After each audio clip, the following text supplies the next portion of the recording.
हम और आप दिगंबर जैनाचार्य विरचित जैन व्याकरण कातंत्र रूपमाला का अध्ययन कर रहे हैं।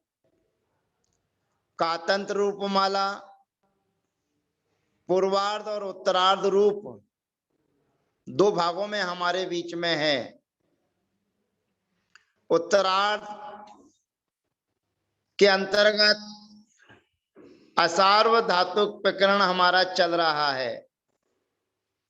असार्वधातुक में सबसे पहला विभक्ति है अद्यतनी। अद्यतनी में सिजद्यतन्याम सूत्र से सिच विकरण होता है।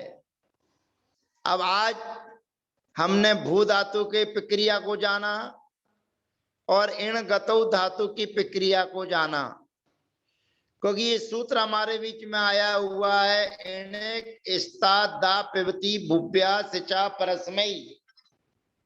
यह सूत्र जो हमारे बीच में आया हुआ है वह सूत्र कहता है कि इण धातु से, एक धातु से, स्ता धातु से और दा संज्ञक धातु से, पाप पाने धातु से और भू धातु से रहने वाला जो सिच है उस सिच का लुक होता है परस्मय पद में। अब यहाँ पर लुक की व्यवस्था कर रहे हैं, इसीलिए भू धातु के बाद में एक धातु आई और अब हमारे पास में एक धातु आ रही है, एक स्मरणे। एक स्मरणे धातु से वर्तमान के अद्यतनी के परस्मय पद में दी प्रत्यय लेकर आते हैं और सिजत्यन्याम सूत्र से सिच विकरण करते हैं।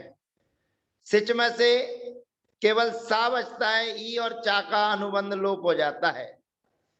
और जब सिच किया है तो हमारी स्थिति है ई धन सिच माने सा और दी माने दा।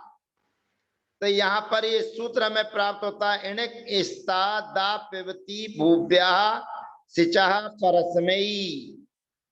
अर्थात परस्मय पद में ये धातु संबंधी सिच होता है तो उसका लुक हो जाता है।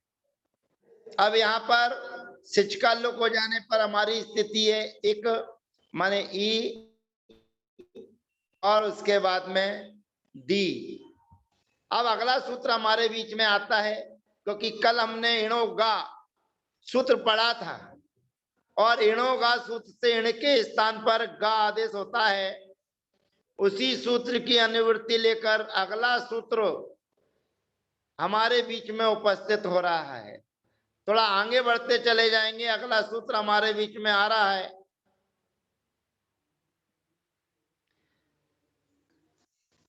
इण गतौ धातु में इण के स्थान पर गा आदेश किया था। अब हमारे बीच में अगला सूत्र हमारे बीच में आ रहा है जो एकोपी, एक धातु को भी गा आदेश करता है। और आगे बढ़ते चले जाएंगे 85-86 सूत्र को आगे पार करते हुए।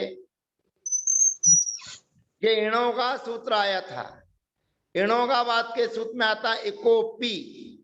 ये सूत्र कहता है जो आपने इण के स्थान पर गा आदेश किया था, ऐसे एकोपी एक धातु से परे भी ई के स्थान पर गा आदेश होता है, गा। अब यहाँ पर गा आदेश कर दिया, अब इण के स्थान पर भी गा आदेश किया था, एक के स्थान पर भी गा आदेश हो गया। अब दिक्कत परेशानी ये है, सामने वाला कैसे जानेगा कि ये इणगतौ धातु है कि ये एक स्मरणे धातु है। ये हमारे सामने समस्या पैदा हो गई है। एक स्मरणे धातु के लिए कहता है एकोपी, माने एक धातु को भी गा आदेश होता है। अब एक धातु को तुमने एकोपी गा भवती अद्यतन्याम पढ़ता, एक धातु को भी गा आदेश होता है। अब इनको भी गा और एक को भी गा, तो हम कैसे पहचानेंगे कि ये एक धातु है या ये इण धातु है? तो आचार्य भगवंत समाधान करते हैं, इंग इकौ अधि उपसर्गम न व्यभिचरता। अर्थात दो धातुएं हमारे बीच में हैं, एक इंग और एक इक।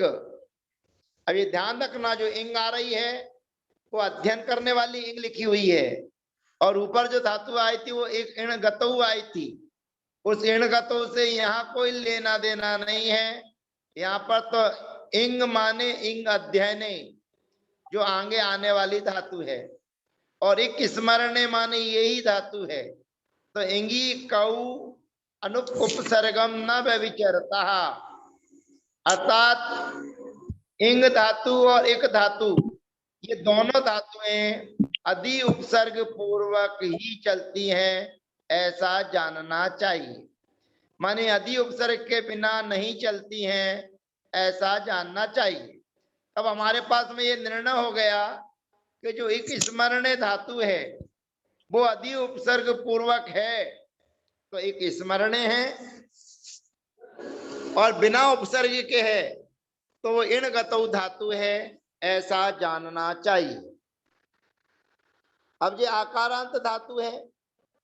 आकारांत धातु होने के कारण 786 नंबर का जो सूत्र आया था, उस 786 नंबर के सूत्र से यहाँ पर गुण का निषेध हो जाएगा। अणिक देख स्वरादाता, अणि देख स्वरादाता सूत्र से इटके आगम का निषेध हो जाएगा। अर्थात इटके आगम की प्राप्ति थी। इडागमो सार धातु के कस्यादि व्यंजनादे अर्कादादे, उससे इटके आगम की प्राप्ति थी। लेकिन 786 नंबर के सूत्र से इट का निषेध हो जाएगा। अब इट का निषेध होगा तो क्या करना है? कहता है अधि उपसर्ग है और उसके सामने गा आदेश कर दिया है, दी सामने है। अब अट धात्वादि क्रियापत्तिषु उससे अट का आगम करना है। तो अट का आगम प्राय करके धातु से पूर्व होता है, धातु से पूर्व होता है, उपसर्ग से पूर्व नहीं।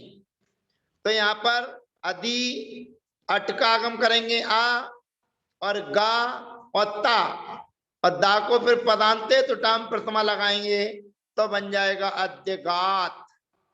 इण गतौ धातु का भी अगात बना था और एक स्मरणीय धातु का भी अगात बनेगा, परंतु एक स्मरणीय धातु में अधि उपसर्ग और लगा हुआ है, और अधि उपसर्ग पूर्व में होने के कारण एवर्णो या म सवर्णे न च परो लोप्या, यह सूत्र अतिरिक्त लग जाएगा। तो अतिरिक्त सूत्र लगने पर अद्यगात। अब सारी प्रक्रिया इण गतौ धातु की तरह ही जमाना है, लेकिन उसको बिना अधि उपसर्ग के है।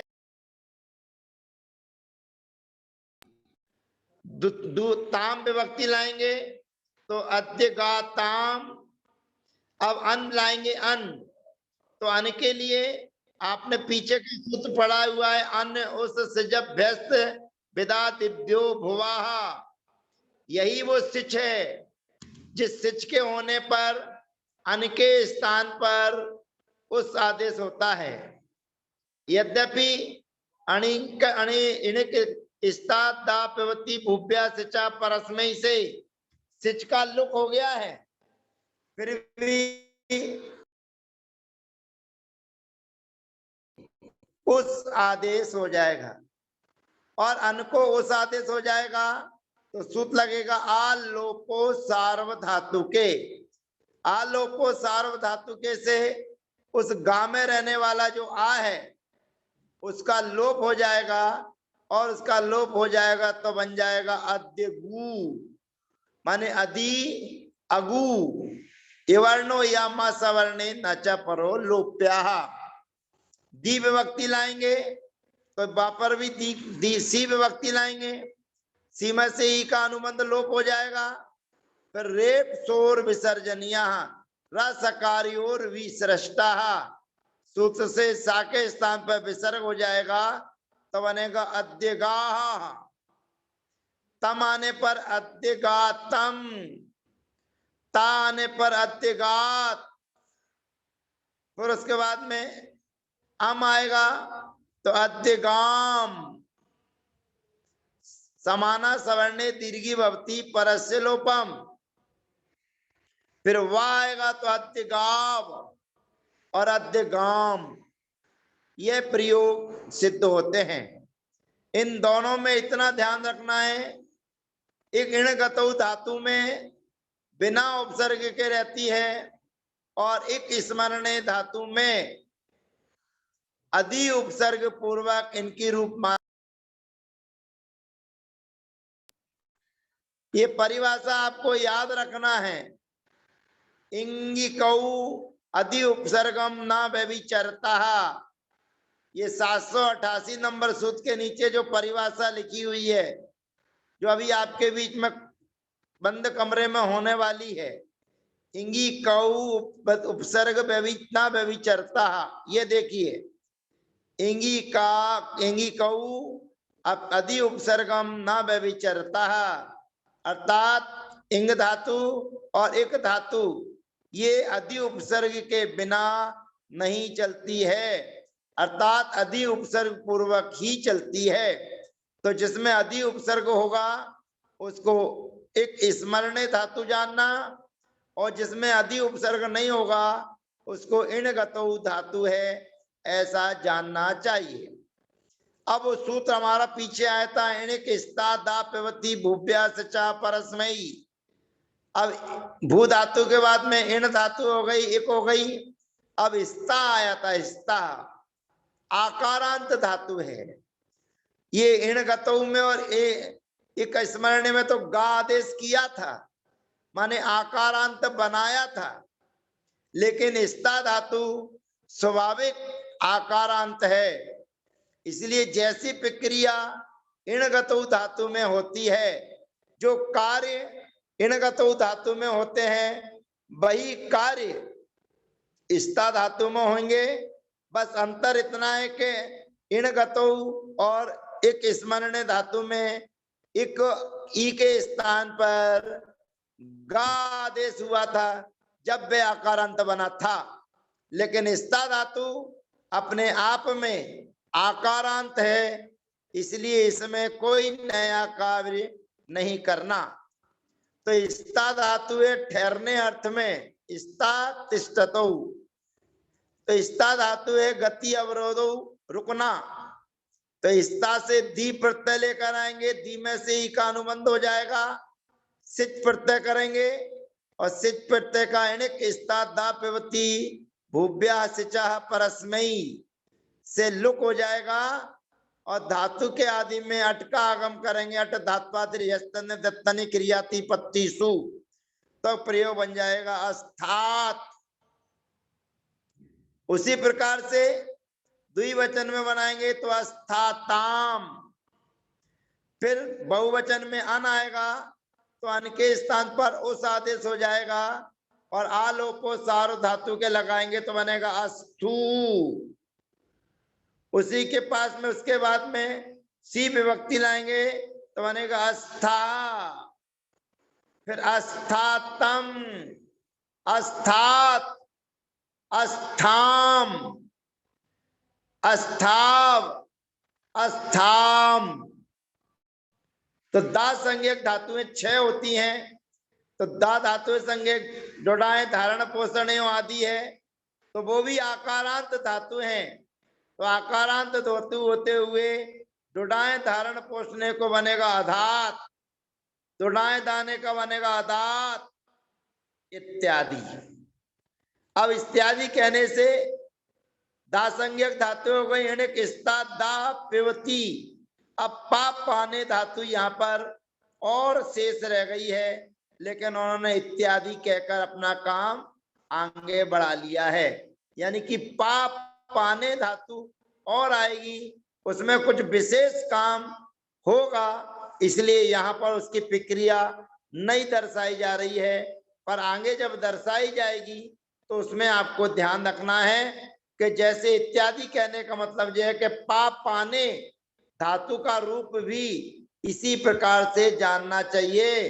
अर्थात अपात अपाताम, अपात अपाताम, अपुहु, अपह अपातम, अपात, अपाम अपाव और अपाम, ऐसे रूप उसके चला लेना चाहिए। अब यहाँ पर जो परिभाषा आई, इन्हें का इंगिकाऊ अधि उपसर्गम न व्यविचरता, अर्थात इंग और एक धातु बिना अधि उपसर्ग के नहीं चलती है। तो अब अधि इंग धातु हमारे बीच में आती है, इंग अध्ययने। इंग अध्ययने धातु की चर्चा और जो स्था धातु, दा संज्ञक धातु, पापाने धातु, इनकी चर्चा हम अगले सत्र में आपके बीच में रखेंगे। तब तक के लिए जय जनेन्द्र, वंदना, सबका यथायोग अभिवादन।